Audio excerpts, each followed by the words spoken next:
Oh my God, what happened to you? Are you okay? She had no family, no home, no one who remembered her name.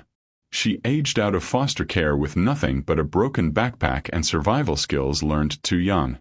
But what she didn't know was that the city of Bellevue Creek had a way of swallowing people whole, and she was about to disappear into its shadows. Living under a bridge, invisible to a world that had forgotten her, she survived by checking fishing lines and staying out of sight. Then one night, along the riverbank, she stumbled upon a dying boy. Beaten, bleeding, left for dead by the very people paid to protect him. What she didn't realize was that this boy was a billionaire's son, and saving his life would put a target on her back. You don't want to miss this intense, heart-pounding story of survival, betrayal, and what happens when the invisible refuse to look away. So grab something to hold on to, because this journey will leave you breathless. And if you're new to this channel, hit that subscribe button and turn on your notifications. You won't want to miss what happens next. Don't forget to give this story a thumbs up if it moves you. Now let's dive in.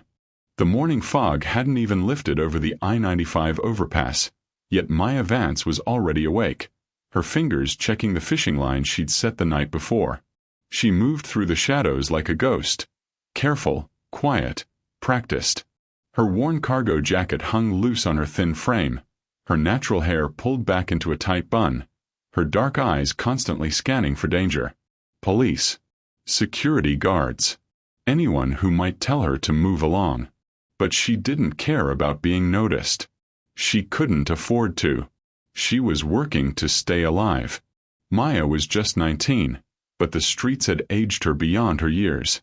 Once, she'd been a foster kid with dreams of becoming a nurse, studying late into the night in group homes, imagining a future beyond temporary beds and borrowed clothes. That was before she aged out of the system at 18. Before the brief stint at nursing school ended when the money ran out. Before Bellevue Creek became her prison and her sanctuary all at once. Now, she lived in what she called the Concrete Cathedral, the forgotten space beneath the I-95 overpass where the city's invisible gathered. Her home was a repurposed maintenance shed hidden behind chain-link fence and overgrown weeds, filled with salvaged blankets, a battery-powered lantern, and a first-aid kit she'd pieced together from donations and dumpsters. Other people lived under the bridge too, each keeping a respectful distance, bound by an unspoken code. Mind your business, share nothing, trust no one. Maya had learned the rules early. Stay invisible. Move quickly. Never let them see you're scared. While other girls her age were posting selfies and planning futures, Maya was setting fishing lines in the dark, collecting cans for nickels, and dodging police sweeps that came without warning. Move along, they'd say. You can't stay here. But she always came back. Because the concrete cathedral was hers. The only thing in this world that was. She didn't know it yet, but tonight everything would change. Tonight, she would find something along the riverbank that would force her out of the shadows forever. The dawn came cold and gray to the concrete cathedral, filtering through the massive pillars of the I-95 overpass in shafts of weak light. Maya moved silently through the sleeping camp, her footsteps barely disturbing the scattered debris and makeshift shelters that dotted the riverbank. Graffiti covered every surface, some angry, some beautiful, all screaming to be seen by a city that refused to look. She'd been awake for hours, her body trained to rise before the world could catch her vulnerable. Her fishing lines were strung along the quieter bend of the river, hidden behind a cluster of rusted shopping carts and forgotten construction materials. 3 lines. 2 had nothing. The third held a small catfish, barely 6 inches, but protein was protein. She worked quickly, her fingers efficient despite the cold, and slipped the fish into a plastic bag before rewinding the line. The whole operation took 90 seconds. Speed was survival. Maya was 19 but looked both younger and older depending on the light. Her face still held the softness of youth, but her eyes carried the weight of someone who'd learned early that the world didn't owe her anything. Her cargo jacket, donated from some church drive 2 winters ago, hung loose on her frame, pockets stuffed with necessities. A folding knife, spare batteries, a water bottle she'd refilled at the public fountain so many times the plastic had gone cloudy. Her natural hair was pulled back tight, practical rather than pretty, though once upon a time she'd cared about such things. Once upon a time, she'd had a caseworker who promised the group home was temporary. Once upon a time, she'd sat in a nursing school classroom, taking notes on anatomy and pharmacology, imagining herself in scrubs saving lives. That was before her 18th birthday, before the system spit her out with a garbage bag of belongings and a bus token, before the tuition money ran out and the dreams went with it. Now, her home was a maintenance shed tucked behind chain-link fence at the cathedral's east edge. Most people didn't even know it existed, hidden by overgrown weeds and a collapsed section of concrete barrier. Inside, she'd created something almost livable: salvaged blankets layered for warmth, a battery-powered lantern that still worked if you hit it right, canned goods organized on a makeshift shelf, and her prized possession, a first aid kit she'd assembled piece by piece from expired donations and dumpster finds behind pharmacies. She'd learned the unspoken rules quickly. The other bridge residents, maybe 15 on any given night, kept their distance. An older man named Curtis who talked to himself but never bothered anyone. A woman with a baby who disappeared during the day. A group of younger guys who smoked and laughed too loud but left her alone after she'd pulled her knife on one who got too friendly. Everyone understood. Mind your business, share nothing, trust no one.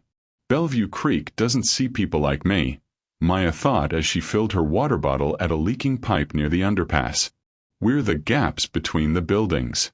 The spaces nobody looks at.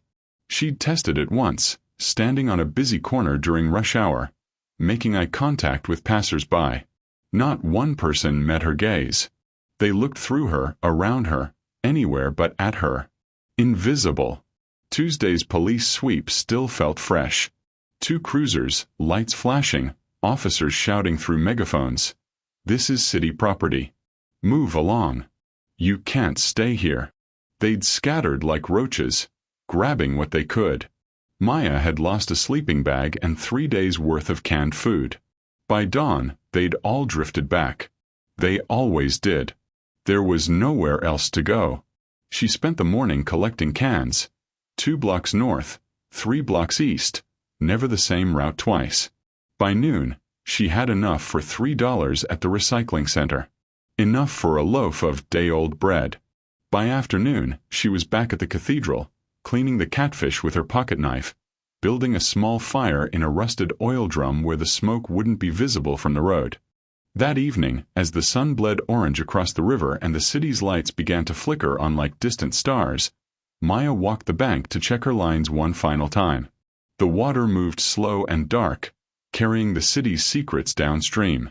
She was reaching for the first line when she saw it, something large, pale, half-submerged near the opposite bank. Her breath caught. A body. Debris. She squinted against the fading light, her pulse quickening. It moved. Barely. A hand, maybe. Or just the current playing tricks. Maya stood frozen on the muddy bank, every survival instinct screaming at her to walk away, to be invisible, to mind her business. But something else stirred inside her. Something she thought the streets had beaten out of her months ago. She stepped into the cold water, and everything changed. The water was colder than she expected, soaking through her worn sneakers and climbing up her jeans. Maya waded forward, her eyes locked on the shape. It was too pale to be driftwood, too still to be a struggling animal. As she got closer, her stomach turned. A jacket. Dark fabric. And then, oh God, a hand, fingers curled and lifeless in the muddy shallows. Her first instinct was to run. Body dumps happened. Rival gangs, drug deals gone wrong. People the city wouldn't miss. Getting involved meant questions, police, attention, everything she'd learned to avoid. But her feet kept moving, pulled by something she couldn't name. He was face down, half submerged where the river met the muddy bank. Young, maybe early 20s. His clothes were strange, expensive looking, even torn and soaked as they were. The kind of fabric that didn't come from thrift stores. Designer, maybe, though Maya wouldn't know a brand name if it hit her. His dark hair was matted with blood and river water, his body motionless except for the gentle push and pull of the current. Maya's hands shook as she reached for his neck, feeling for a pulse. Her nursing school training kicked in. 2 fingers, carotid artery, count to 10. There. Faint, but there. A flutter beneath cold skin. "Hey," she said, her voice sharp. "Can you hear me?" Nothing. She gripped his shoulder and turned him, grunting with the effort. He was heavy, easily 180, maybe more, and her 120-pound frame struggled against the dead weight and the mud suction. When she finally got him face up, she gasped. Blood. Everywhere.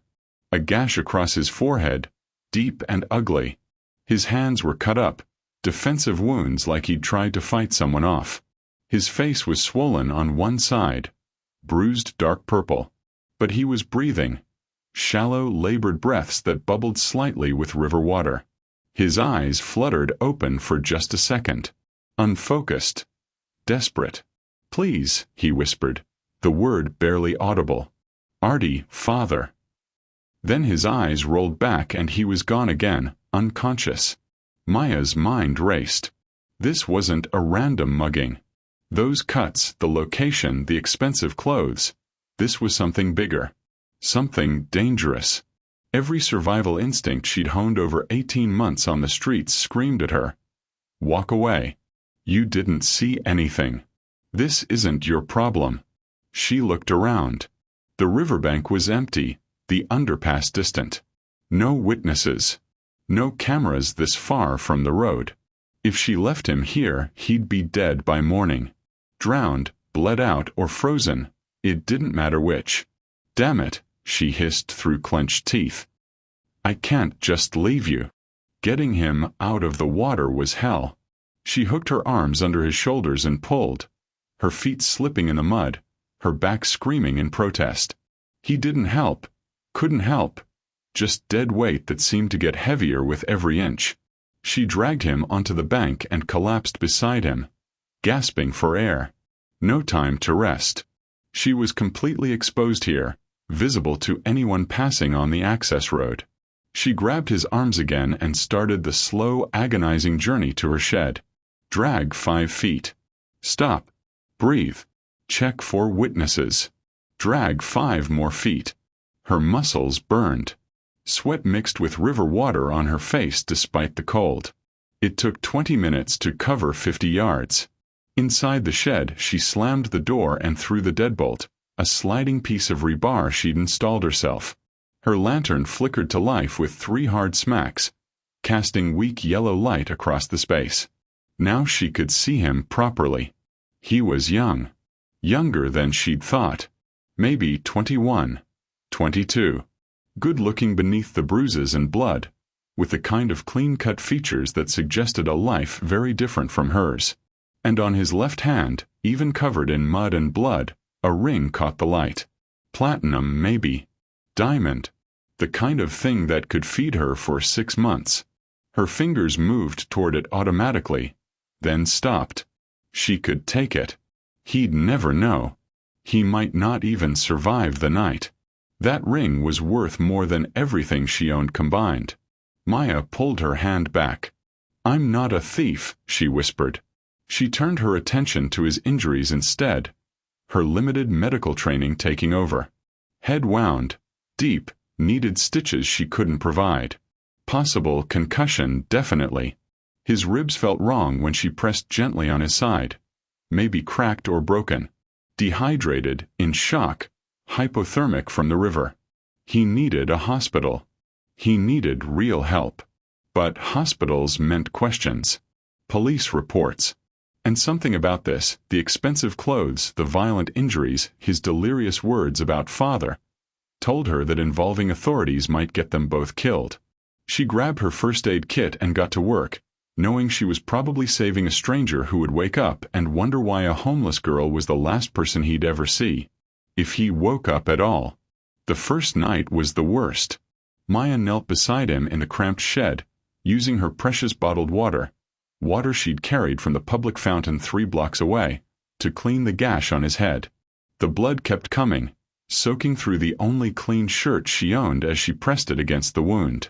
His skin burned under her fingers, fever climbing fast. She had no antiseptic, no proper bandages, no painkillers. Just water, determination, and fragments of knowledge from a nursing program she'd attended for exactly 4 months before the money ran out. She worked by the weak glow of her lantern, willing her hands not to shake. Around midnight, he started talking. Delirious, eyes moving rapidly behind closed lids. "Artie, please," he mumbled, his voice thick and desperate. "The board meeting. I'm ready. I can do this." Maya paused, her hands still applying pressure to his wound. "Artie. Board meeting. What kind of person talked about board meetings while dying?" She shared her dinner with him. Half a can of beans she'd been saving, some stale bread softened in water. She managed to get a few spoonfuls between his lips, but most of it dribbled down his chin. Her own stomach cramped with hunger, but she ignored it. He needed the calories more than she did. Her phone, if she'd still had one, would have been useless anyway. No service plan, no minutes. But even if she could call 911, she wouldn't. The last time she'd asked police for help, during that first brutal week on the streets, they'd told her to move along and confiscated the tent someone had given her. City ordinance, they'd said, throwing her few possessions in a dumpster while she watched. She'd learned authority wasn't there to help people like her. She stayed awake all night, monitoring his breathing. Every 15 minutes, she checked his pulse. Every hour, she changed the makeshift bandage on his head. When dawn finally came, she was exhausted, and his fever was worse. Day 2 brought panic. His skin was fire-hot, his breathing shallow and rapid. He needed medicine, real medicine, and she had none. Maya stared at him, doing the math. The nearest pharmacy was at a gas station 4 blocks away. If she left, he might die alone. If she stayed, he'd definitely die from the fever. She ran. Fast and desperate, hoodie pulled up, hands jammed in pockets. The gas station's fluorescent lights made her squint. She grabbed ibuprofen and acetaminophen from the shelf, then glanced at the bored cashier scrolling through his phone. Her hand tightened around the bottles. She'd never stolen anything in her life. Never. Maya walked out without paying, her heart hammering so hard she thought it might break through her ribs. Guilt and necessity warred in her chest with every step back to the cathedral. When she burst through the shed door, he was thrashing, caught in some nightmare. "No," he cried out, his voice breaking. "Don't do this. I'm your son." His arms flailed weakly, and she had to pin them down to keep him from reopening his wounds. Hey, it's okay," she said, forcing pills between his lips, tipping water into his mouth. "Swallow. Come on." She spent the afternoon cooling him with river water, wringing out her spare shirt and laying it across his forehead. That's when she noticed the watch on his wrist. Sleek, expensive-looking, completely dead. She thought about removing it, pawning it, but remembered her decision about the ring. Besides, it was worthless without a charge. By evening, Maya realized she hadn't eaten in 2 days. She'd given him everything. Her vision swam when she stood too quickly, and her hands trembled when she checked his pulse. But the fever was dropping. Finally, Day 3 dawned with weak sunlight filtering through the gaps in the shed walls. Maya woke to find his eyes open. Actually open and focused. He was staring at the corrugated metal ceiling, then slowly turned his head toward her. "Who?" His voice was a rasp. "Where am I?" "You're safe," Maya said, scooting closer. "Just rest." His gaze traveled around the shed, the salvaged blankets, the battery lantern, the canned goods on makeshift shelves, the obvious poverty of it all. Something like shock crossed his face. He tried to sit up and immediately gasped, clutching his side. "Don't move," Maya said firmly. "You've got broken ribs and a head wound that needs actual stitches. You've been out for 3 days." He stared at her, really seeing her for the first time. Young, thin, exhausted. "Why are you helping me?" Maya shrugged, suddenly uncomfortable under his gaze. "Because you needed it." That afternoon, while he slept, Maya made her usual rounds, checking cans, looking for anything useful. In a trash bin outside a coffee shop, she found a discarded newspaper. She almost passed it by, but something made her look at the front page. Sterling heir missing. Foul play suspected. The photo stopped her cold. Same face. Same dark hair. Same expensive features, now staring at her from newsprint. Julian Sterling, 21, heir to Sterling Global Logistics fortune. Last seen leaving company headquarters. $1 million reward for information. Her whisper barely made it past her lips. Oh no. What did I just get myself into? When she returned to the shed, newspaper clutched in shaking hands, Julian was awake. She held it out wordlessly. His reaction wasn't relief. It was pure, undiluted fear. Maya held the newspaper with trembling hands, watching Julian's face as recognition hit. She expected relief, maybe gratitude that someone was looking for him. Instead, his expression crumpled into something darker, dread mixed with a bitter understanding that made her stomach turn. He laughed, but there was no humor in it. Of course he'd make it look like a kidnapping. "He who?" Maya asked, her voice barely above a whisper. "My father." Julian's eyes were fixed on his own face in the newspaper photo. Smiling, confident, a different person entirely. Arthur Sterling. The name meant nothing to Maya, but the way he said it, like the words themselves were poison, told her everything she needed to know. Julian talked, and Maya listened, her world tilting with every sentence. Sterling Global Logistics was one of the largest shipping and supply chain companies in the country, worth billions. Julian had just turned 21, which meant he was supposed to take his seat on the board of directors, a position his late mother had secured for him in her will. Arthur hadn't wanted that. He'd built an empire on ruthless efficiency, and his son, idealistic, questioning, too much like his mother, was a threat to his total control.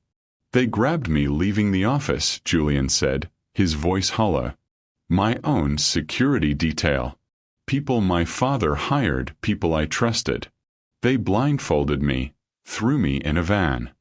I heard them talking like I wasn't even there." He closed his eyes. "Make it look like a ransom gone wrong," one of them said. "Boss wants it clean." Maya felt sick. "They ransomed you. 50 million. The insurance company paid it.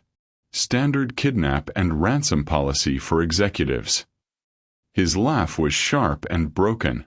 "My father collected the payout, and I was supposed to disappear. Clean books, no heir to challenge him, and a tragic story to tell the press." "But you heard them," Maya said, trying to understand. "You know what happened. That's why they decided to kill me anyway." "He knows too much now," they said. Julian's hand moved unconsciously to the wound on his head. "They beat me, drugged me, and dumped me in that river to drown. My own father ordered my execution." The words hung in the small shed like a physical weight. Maya had seen cruelty before. The system that forgot foster kids the moment they turned 18, the police who threw away homeless people's belongings, the cold indifference of a city that let its most vulnerable die in the shadows. But this was different. This was personal, deliberate evil. "Your father," she repeated, unable to process it. "But why?" Julian met her eyes, and she saw the full depth of his pain there. "Because to him, I'm not a son. I'm a line item on a balance sheet.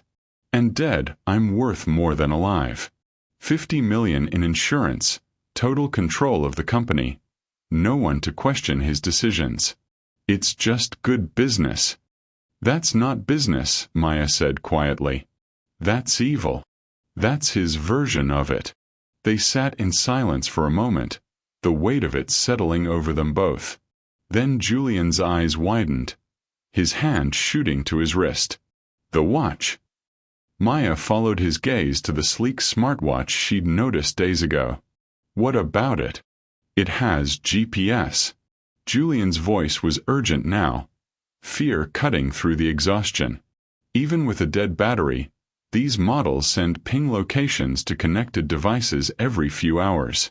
It's a safety feature. Maya's blood went cold. You mean they can track you? If they think to check, yes. He was working through the calculation, his face pale. It's been 3 days. They probably assumed I drowned, that the body would wash up eventually. But if they tried to recover it and it wasn't there, they'd check the GPS, Maya finished. Her eyes darted to the shed door as if Arthur's men might burst through at any moment. We need to get rid of that watch. Now. Julian's hand closed protectively over it. Wait.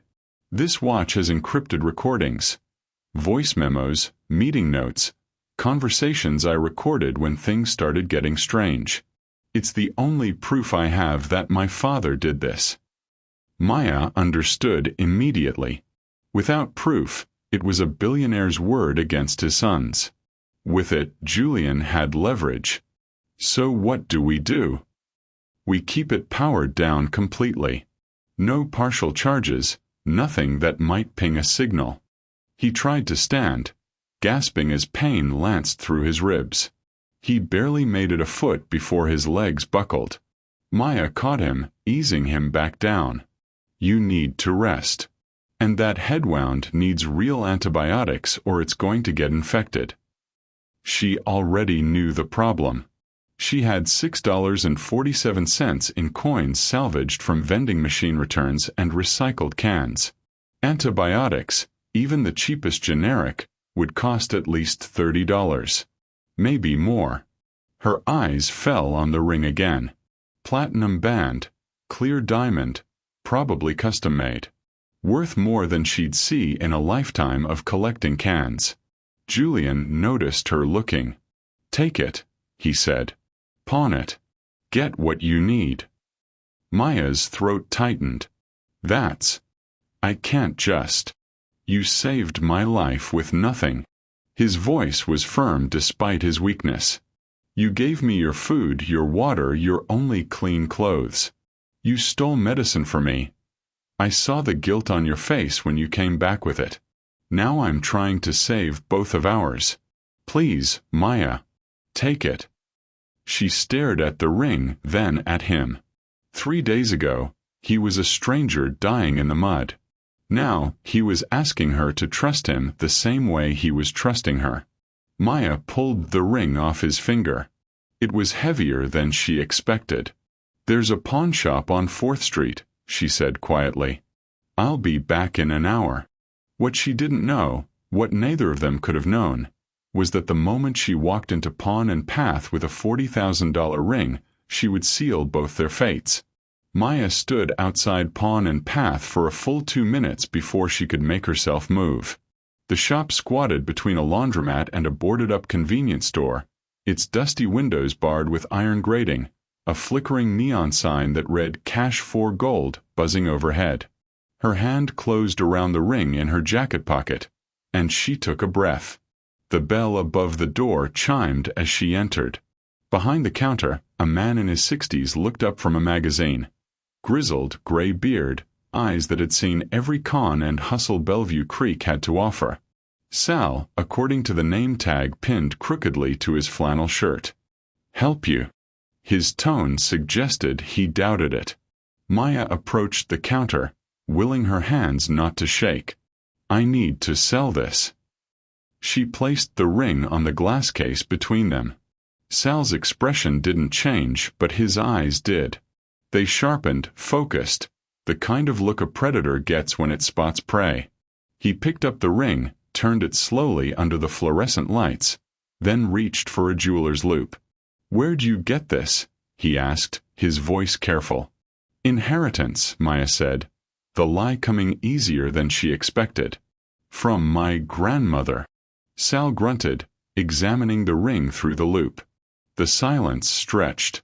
Maya could hear the buzz of the lights, the distant hum of traffic outside, her own heartbeat pounding in her ears. Platinum band, Sal said finally. 3-carat diamond, VS1 clarity. Custom engraving inside, initials. This is serious work. Worth about 40 grand retail. Maya's stomach flipped. $40,000. She'd been carrying $40,000 in her pocket. I'll give you 500 for it. What? The word escaped before she could stop it. Sal shrugged. I got overhead. Risk. Market's bad for luxury goods right now. Maya's mind raced.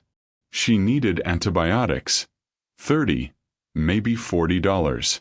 But 500 would mean food, supplies, maybe enough to get them somewhere safe. I need at least 200, she said. For medicine. Sal's eyes narrowed. Where's a girl like you get a ring like this, really? Do we have a deal or not? Maya kept her voice level, but her pulse hammered. Something flickered across Sal's face, suspicion, calculation, and then a kind of cold indifference that Maya recognized. He didn't care where she got it. He just wanted to know if there'd be consequences. After a moment, he seemed to decide there wouldn't be. 200. Cash. He pulled bills from the register, counted them slowly. Don't come back. Maya took the money and walked out before he could change his mind, before she could think too hard about what she'd just done.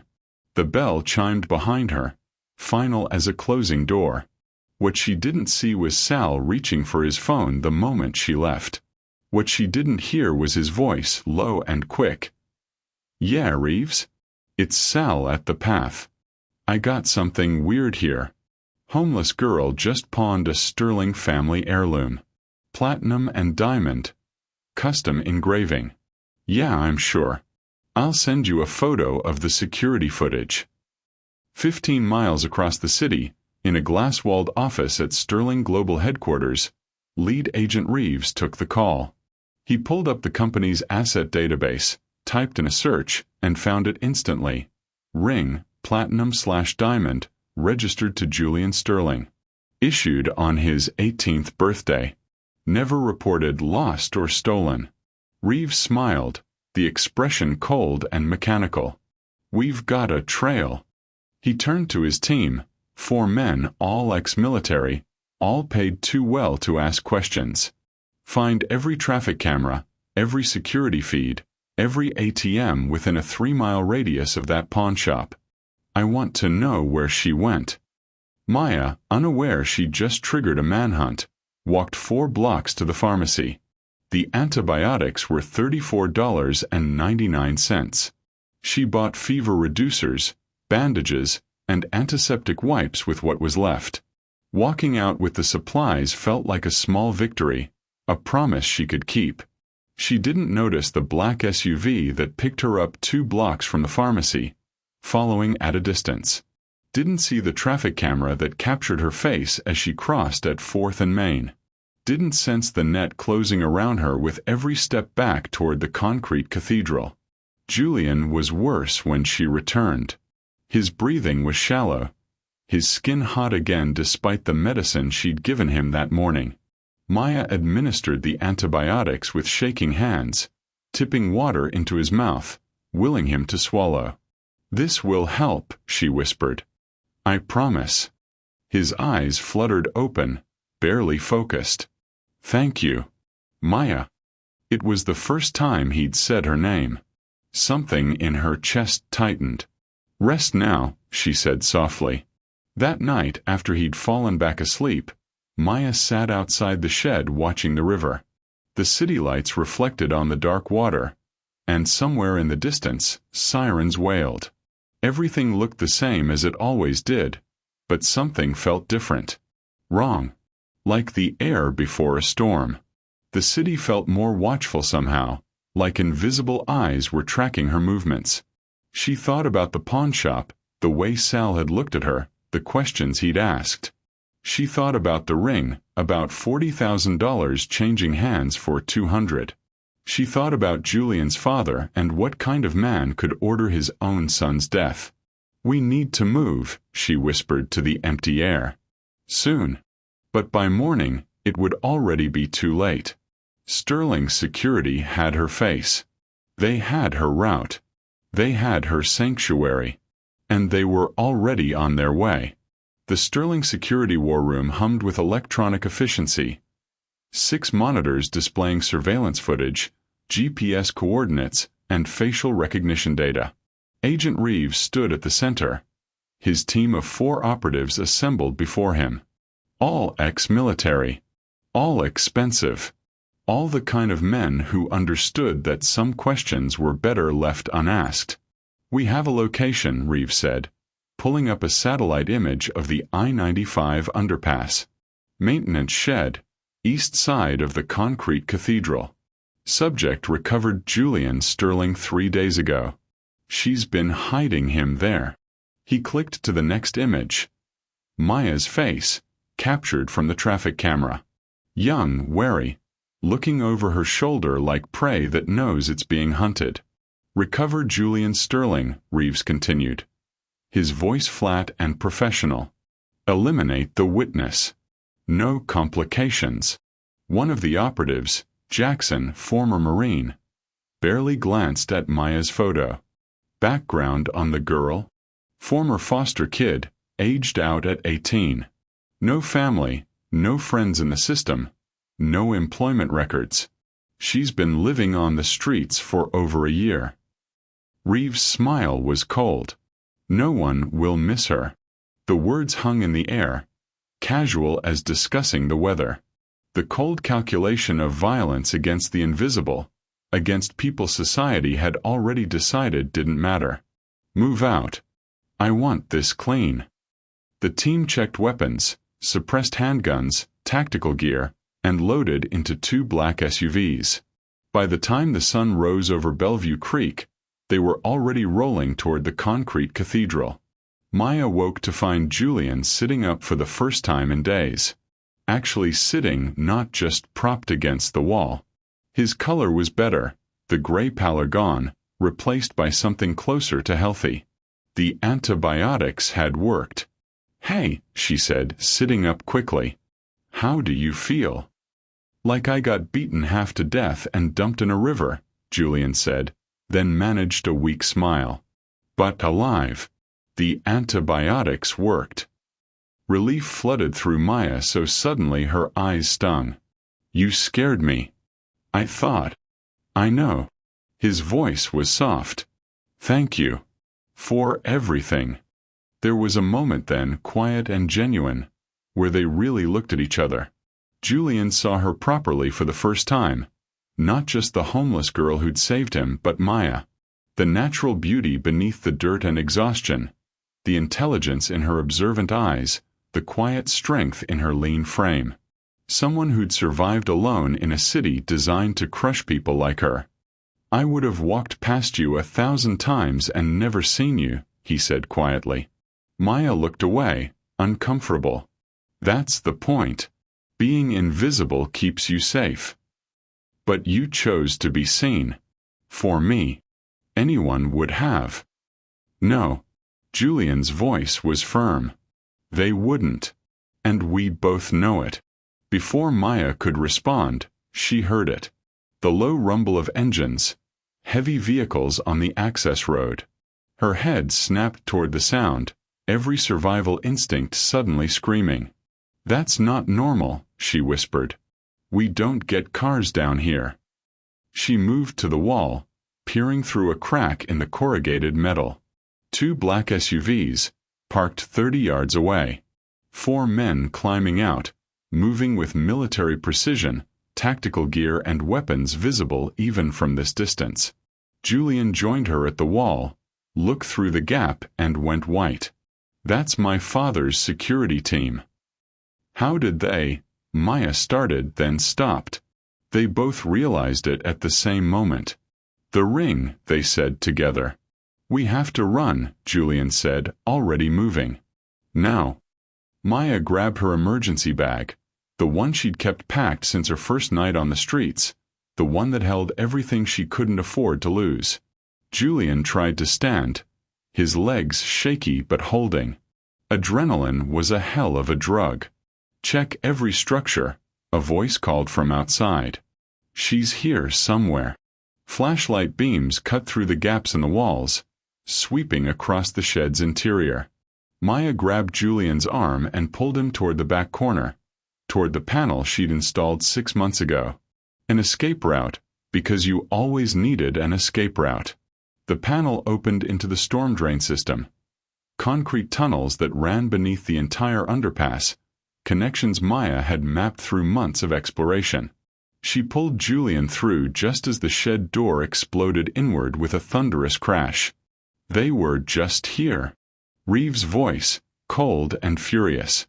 Spread out. They can't have gone far. Maya and Julian ran.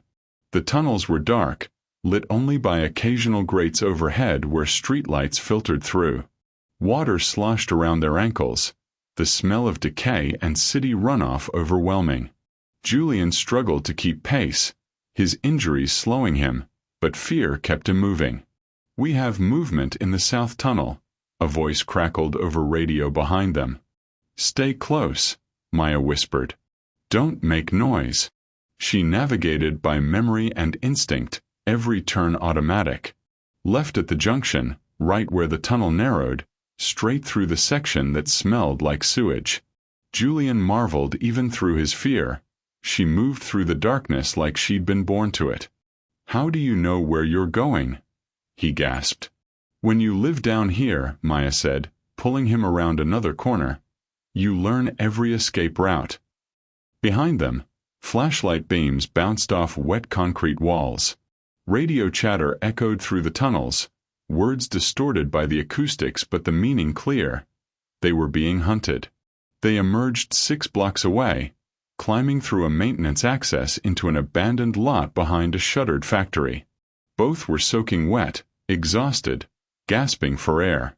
Maya's legs shook with the effort, and Julian collapsed against the brick wall, clutching his ribs. We made it, he breathed. But Maya was looking back toward the tunnel entrance, watching the shadows, listening to the distant sound of boots on concrete. She'd bought them time, not safety. They know we're together now, she said quietly. They know I helped you. And they know I'm no one, nothing to investigate, nothing to miss. She met Julian's eyes. The hunt is just beginning. They found shelter in an abandoned warehouse 3 blocks from the tunnel exit. Broken windows, graffiti-covered walls, and enough shadows to hide in. Julian collapsed against a concrete pillar, clutching his side. When Maya pulled his borrowed shirt up to check, she saw fresh blood seeping through the makeshift bandages. The stitches, what passed for stitches, had torn during their run. Damn it, she muttered, opening her emergency bag. She had $137 left from the pawnshop money, a small first aid kit, and 1 change of clothes. That was it. That was everything standing between them and complete vulnerability. Julian's breathing was labored but steady. We can't go to the police. My father has half the department on his payroll. Campaign donations, charity galas, the works. They'll hand me right back to him. Can't go to a hospital either, Maya added. They'll ID you the second you walk in. They sat in silence, the weight of their situation settling over them like dust. No phone. No allies. No safe place to go. Just 2 people the world had decided were disposable. One for being too rich, one for being too poor. I know someone, Julian said finally. My mother's attorney. Richard Chen. He handled her estate, set up the trust that gave me my board seat. He's the only person I trust completely. Can you reach him? I need a phone. And he's 4 hours away in the state capital. Julian looked at her. Can we get there? Maya's mind raced through possibilities. Julian's face was too recognizable. That Forbes cover, the missing person reports. They couldn't stay in Bellevue Creek with Sterling's security team combing every street. And they needed to reach this attorney before Arthur could silence them permanently. I know someone, Maya said slowly. Foster sister. Rachel. Lives in Millbrook, about halfway to the capital. We're not close, haven't talked in over a year, but she might help. At least let us use a phone. Then that's where we go. The how was harder. Buses meant cameras and ID checks. Hitchhiking meant exposure, questions, the risk of someone recognizing Julian's face. They sat in the dusty warehouse, turning options over, discarding each one. Freight trains, Maya said suddenly. The rail yard is a mile from here. I've hopped them before. Julian stared at her. You've what? How do you think I got to Bellevue Creek in the first place? She met his shocked expression with a tired smile. It's not glamorous, but it works. And nobody checks IDs on freight cars. They waited until dusk, using the time to rest and plan. Maya gave Julian her spare hoodie. Oversized, worn, the kind of thing that made him look smaller, less noticeable. A baseball cap she'd found weeks ago covered his distinctive features. He practiced keeping his head down, shoulders hunched, the body language of someone trying not to be seen. The walk to the rail yard took them through Bellevue Creek's industrial district. Abandoned factories, chain-link fences, streets where working cameras were rare. They moved through alleys and behind buildings, Maya leading with the practiced caution of someone who'd spent 18 months invisible. A police cruiser passed them on 3rd Avenue. Maya grabbed Julian's arm and pulled him behind a dumpster, both of them pressing against the metal, not breathing. The cruiser slowed. Stopped. Maya's hand moved to the knife in her pocket. Not much of a weapon, but all she had. The cruiser's spotlight swept the street, paused on the dumpster, then continued on. That was too close, Maya whispered once it disappeared. The rail yard was a maze of tracks and freight cars, harsh security lights casting long shadows.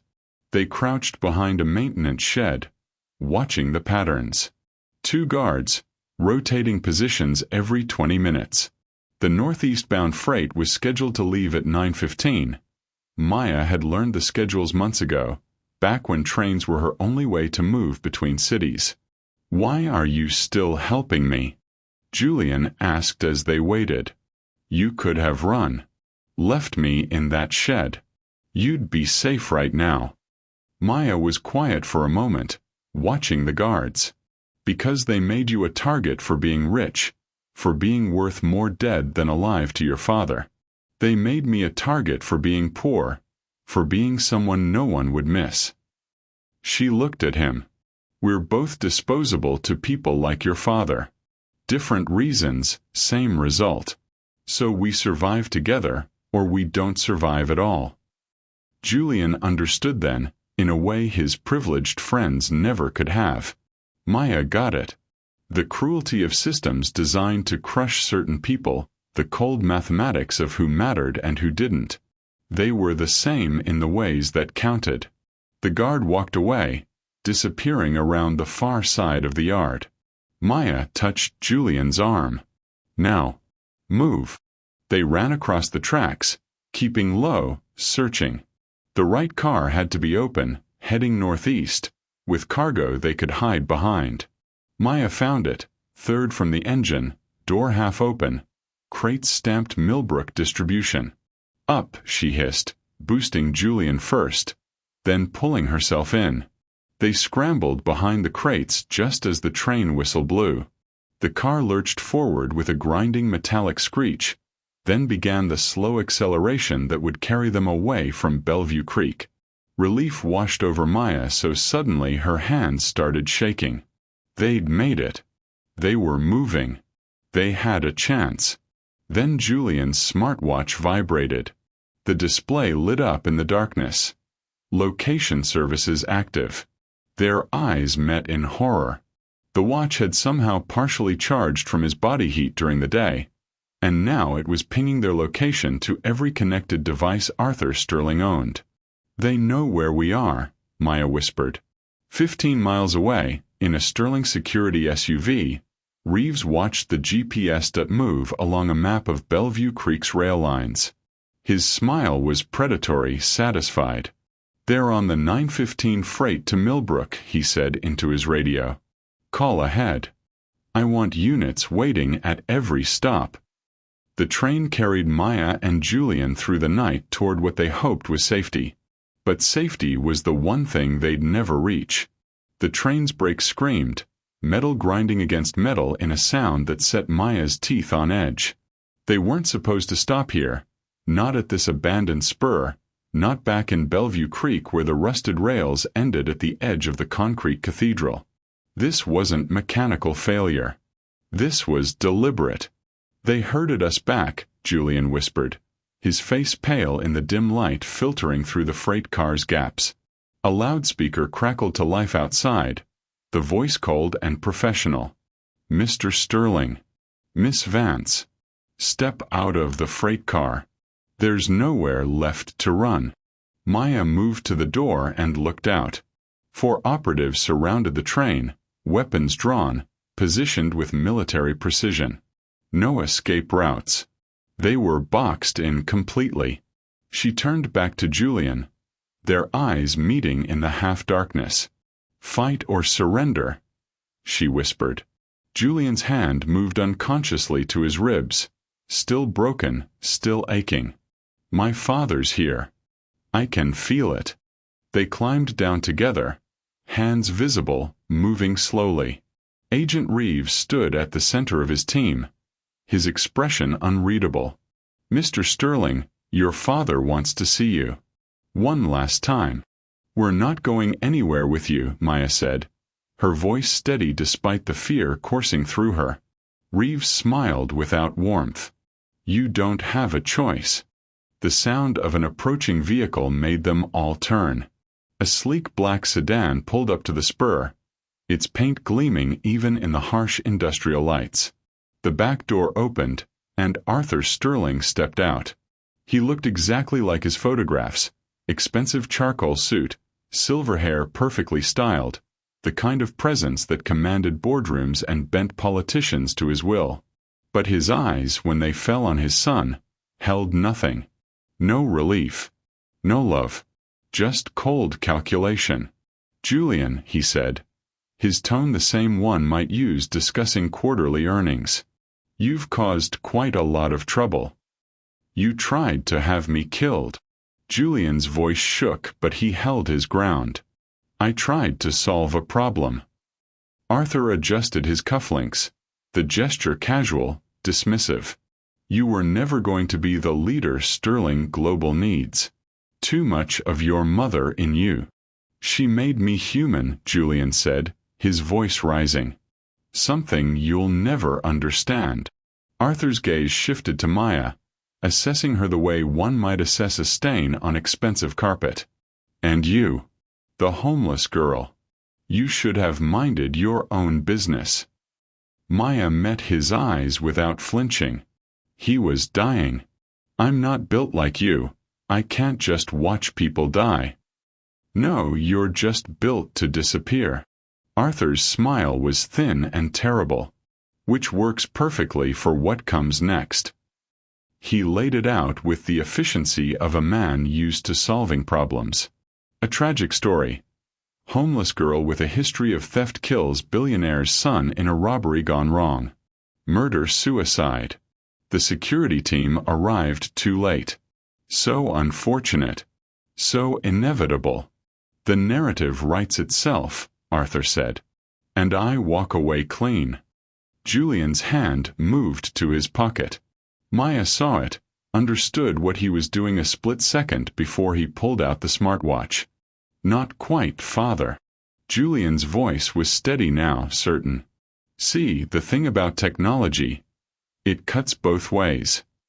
He held up the watch, and Arthur's own voice played from the small speaker. "You were never going to be the leader Sterling Global needs. The narrative writes itself. And I walk away clean. Arthur's face transformed, the mask of civility cracking to reveal pure fury beneath.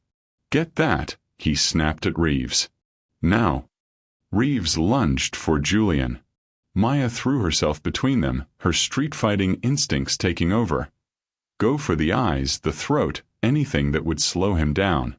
Reeves was bigger, stronger, trained. He grabbed her by the jacket and threw her against the freight car. She hit hard, the impact driving the air from her lungs. Julian, still weak but running on adrenaline and rage, swung wildly. His fist connected with Reeves' jaw, more luck than skill. The other three operatives moved in, surrounding them. Maya and Julian found themselves back to back, nowhere left to go, impossible odds closing in from all sides. This was it. This was how they died. Then sirens split the night. Multiple vehicles, lights flashing red and blue, converging on the rail spur from three directions. Confusion rippled through the security team. Arthur's head snapped toward the sound, his expression murderous. Who called? He started. I did. A young woman pushed through the arriving police officers, her phone still in her hand. She had Maya's eyes, her determined chin. Rachel. Maya texted me from the rail yard. Told me where you'd be. I called in shots fired at the concrete cathedral. Police flooded the scene. 6 cruisers, officers with weapons drawn, radios crackling with cross-chatter. One officer, older, weathered, took in the scene. Billionaire Arthur Sterling, his armed security team, and the missing heir everyone had been searching for.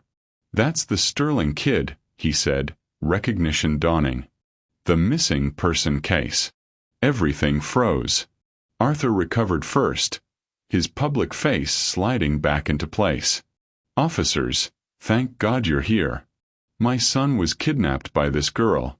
She's been holding him hostage. I have his confession, Julian interrupted, holding up the smartwatch. He orchestrated my kidnapping. He tried to have me murdered. And he just admitted it 15 seconds ago. He played the recording. Arthur's voice, cold and clear. The narrative writes itself. And I walk away clean. The officer's expression hardened. Mr. Sterling, I'm going to need you to come with us. Do you know who I am? Arthur's voice was low, dangerous. Yes, sir. That's exactly why you're under arrest. Chaos erupted. Reeves and his team tried to flee, but police vehicles blocked every exit. Officers swarmed the security operatives, weapons drawn, shouting commands. Within minutes, all 4 were on the ground, hands behind their backs. Arthur Sterling stood frozen, his empire crumbling in real time, as an officer read him his rights. Maya's legs gave out. She collapsed, the adrenaline crash hitting all at once, her injuries catching up, the weight of everything finally too much. Julian caught her before she hit the ground. I've got you, he whispered. You're safe now. Paramedics arrived, checking them both. Maya barely registered the questions, the hands examining her bruises, the concerned voices. Then Rachel was there, pushing through the crowd, tears streaming down her face. Maya. Oh my God, Maya. It was the first time in years anyone had hugged her. Maya broke, the trauma releasing in racking sobs against her foster sister's shoulder. Julian was being loaded into an ambulance. He turned back, found Maya's eyes across the chaos. Survivors, both of them. Together. The concrete cathedral had witnessed countless forgotten souls disappear into its shadows. But that night it witnessed something else. The moment the invisible became undeniable. 3 months later, the Bellevue Creek Courthouse was surrounded by news vans and cameras, reporters jostling for position on the steps. Inside, courtroom 6 was packed to capacity. The trial of Arthur Sterling had become a national spectacle. A billionaire accused of attempting to murder his own son, a story so dark it seemed pulled from fiction.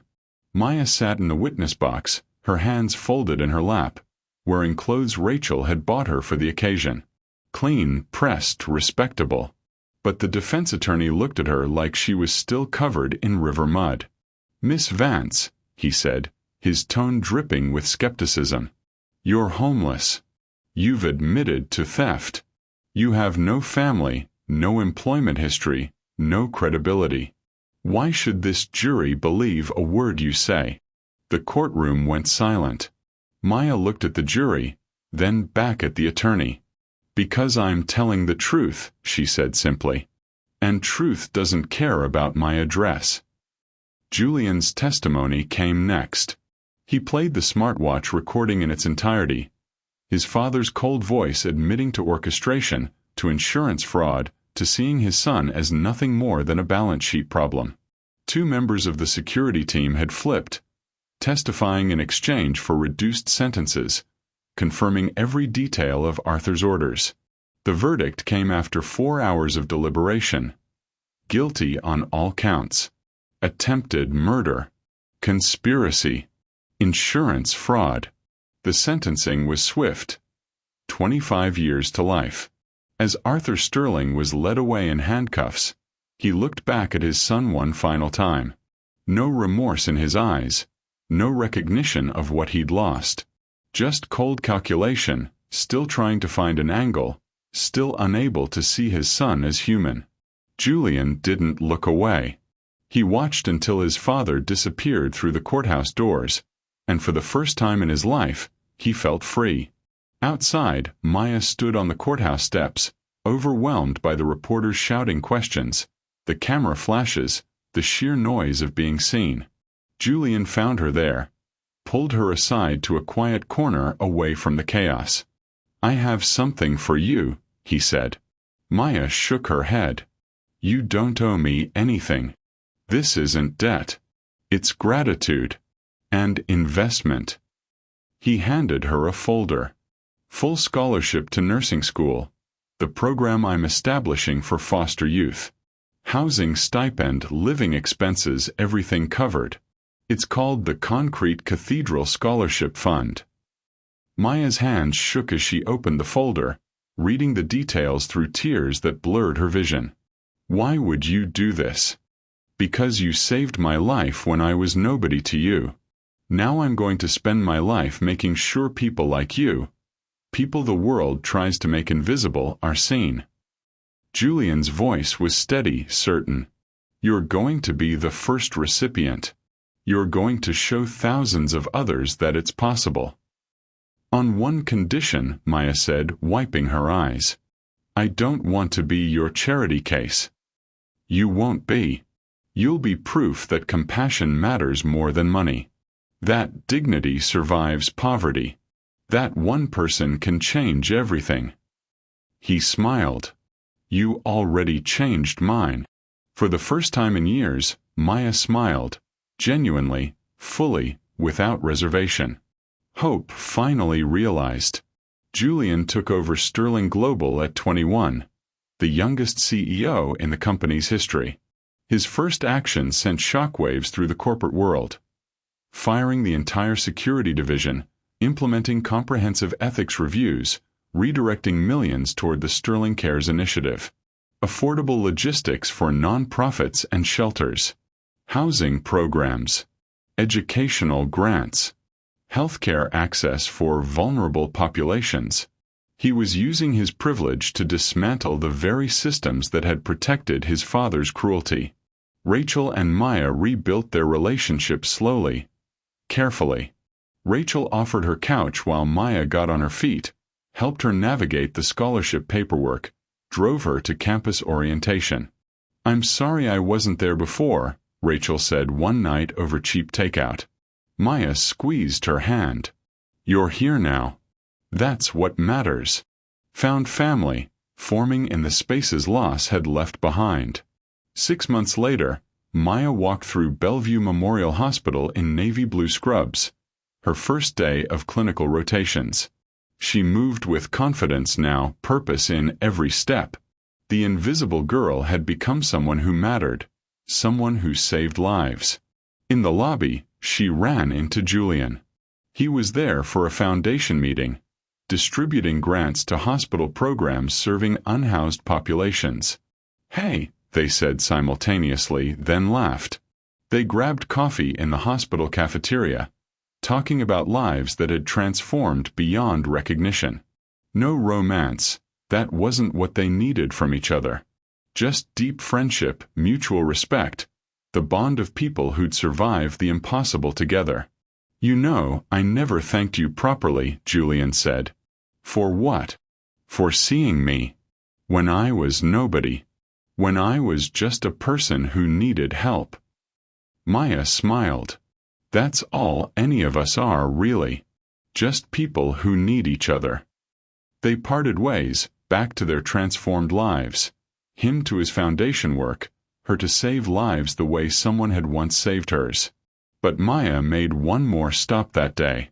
She returned to the concrete cathedral, not to live but to volunteer. She brought medical supplies, food, resources from the Sterling Cares program. The people living there recognized her immediately. "Maya came back," someone whispered. She had. And she'd keep coming back, making sure no one stayed invisible the way she'd once been. "They say home is where the heart is," Maya said quietly, looking at the graffiti-covered pillars, the makeshift shelters, the forgotten people surviving in forgotten places. "The concrete cathedral was never my home. But it's where I learned what I'm fighting for. And I'll never stop fighting for people like us." The camera pulled back, showing the underpass, the city beyond, the countless unseen people trying to survive in its shadows. Then headlines flashed across screens. "Sterling Air transforms father's empire into force for good. Concrete Cathedral Scholarship helps 500 foster youth pursue dreams. Maya Vance. From homeless to healthcare hero." The final image was Maya and Julian at a ribbon-cutting ceremony, standing before a new building with a sign that read, "The Second Chance Center." Their smiles were genuine, earned, proof that compassion could triumph over greed, that being seen could save lives, and that sometimes the people society forgets are the ones who change everything. And that's it for today's video. If you enjoyed it or learned something new, make sure to hit that like button. It really helps support the channel. If you're new here, don't forget to subscribe and turn on notifications so you don't miss what's coming next. Drop your thoughts or questions in the comments. I'd love to hear from you. Thanks so much for watching, and I'll see you in the next one.